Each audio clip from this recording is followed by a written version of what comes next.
Assalamualaikum warahmatullahi wabarakatuh. Perkenalkan, nama saya Nailatul Halisa dengan 18 10 20 11 88, kelompok C4.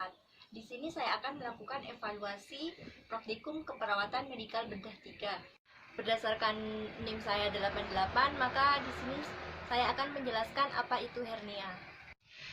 Pertama, hernia merupakan penonjolan isi perut dari rongga yang normal melalui lubang kongenital atau lubang yang didapat. Kemudian adapun menurut pendapat lain yaitu Motakin mengatakan bahwa hernia adalah penonjolan sebuah organ jaringan atau struktur melewati dinding rongga yang secara normal memang berisi bagian-bagian tersebut. Kemudian setelah definisi, maka di sini ada tanda dan gejala pada hernia. Yang pertama, berupa benjolan keluar masuk atau keras, dan yang tersering tampak benjolan di lipat paha. Jadi benjolannya tuh sering terlihat pada lipatan paha. Kemudian yang kedua, adanya rasa nyeri pada daerah benjolan bila isinya terjepit disertai perasaan mual. Jadi nyeri kemudian disertai perasaan mual. Yang ketiga, terdapat gejala mual dan muntah atau distensi bila lelah, ada komplikasi. Jadi ada komplikasinya juga. Kemudian yang keempat, bila terjadi hernia inguinalis, strangulata kulit di atasnya menjadi merah dan panas serta terasa sakit yang bertambah berat. Kemudian yang kelima, hernia femoralis kecil, mungkin berisi dinding kandung kencing sehingga menimbulkan gejala sakit kencing disertai hematuria.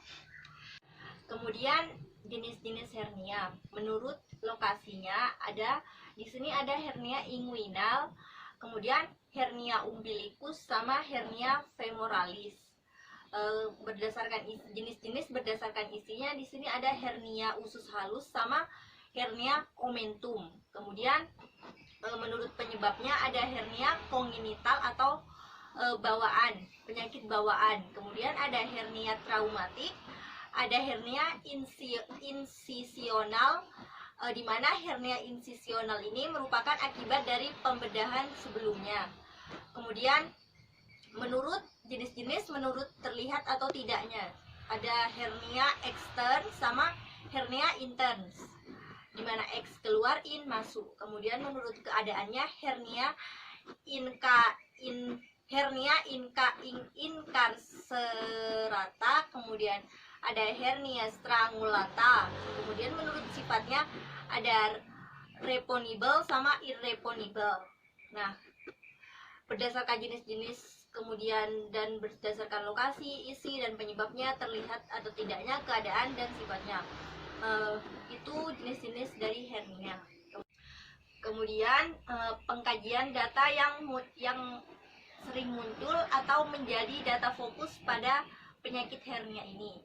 Yang pertama, aktivitas, eliminasi makanan atau cairan, kemudian nyeri atau kenyamanan, kemudian keamanan. Nah, karena tadi sudah ada data pengkajian yang menjadi data fokus hernia, maka didapatkan diagnosa keperawatan yang mungkin muncul pada hernia ini. Yang pertama, nyeri akut berhubungan dengan diskontinuitas jaringan akibat tindakan operasi. Jadi nyeri akibat tindakan operasi. Kemudian resiko infeksi berdasarkan luka operasi. Kemudian cemas berhubungan dengan praoperasi dan postoperasi. Kemudian yang keempat, resiko terhadap konstipasi berhubungan dengan penurunan peristaltik.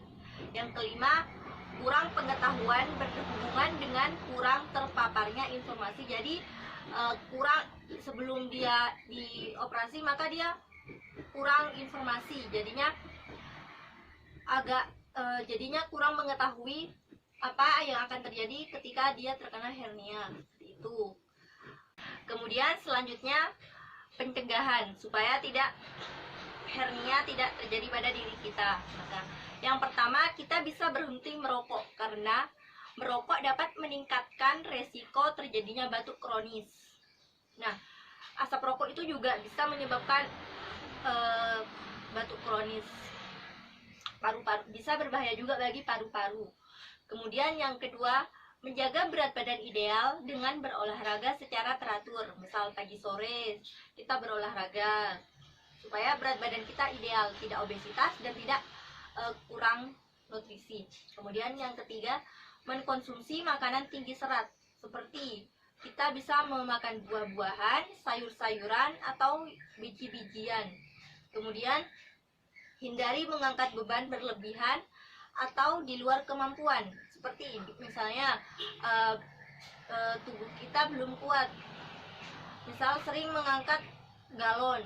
Nah, itu juga bisa menyebabkan terjadinya hernia. Maka jika kita semudah mungkin kita harus menghindari mengangkat beban yang berat tersebut. Kemudian yang kelima, konsultasikan ke dokter jika mengalami batuk atau bersin yang terus-menerus, karena kecil kemungkinan bisa terjadi hernia. Mungkin itu yang bisa saya sampaikan. Kurang lebihnya saya mohon maaf. Wassalamualaikum warahmatullahi wabarakatuh.